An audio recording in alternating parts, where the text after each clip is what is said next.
अस्सलाम वालेकुम, मैं हूं हुरैन फातिमा और आप देख रहे हैं हिमायती न्यूज HD चैनल। नजर डालते हैं आज की अहम खबरों पर।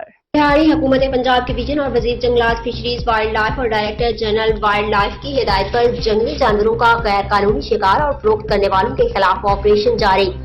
बिहारी हुकूमत पंजाब के हुक्म और वजीर फिशरीज, जंगलात एंड वाइल्ड लाइफ की हिदायत पर जंगली जानवरों का गैर कानूनी शिकार और घरों या दुकानों पर रखने पर पाबंदी के खिलाफ ऑपरेशन जारी है। इन ख्यालात का इजहार असिस्टेंट डायरेक्टर वाइल्ड लाइफ बिहाड़ी लोधरा मियां मुनीर अहमद खग्गा ने रेड पार्टी के हमरा लोधरा और बिहाड़ी में गैर कानूनी परिंदे रखने पर रेड करते मुलजिमान मोहम्मद सद्दाम वल्द शेख खालिद, मोहम्मद बिलाल वल्द उस्मान, मुख्तार हुसैन वल्द खुदाबख्श को गिरफ्तार करके मजमूई तौर पर 45,000 रुपए महकमाना जुर्माना किया गया। मियां मुनीर अहमद खग्गा ने मजीद कहा कि हमारी शहरियों से अपील है कि वो गैर कानूनी जंगली जानवर बंदर, रीछ, हिरन, तोते, भेड़िया रखने पर सख्ती से पाबंदी है।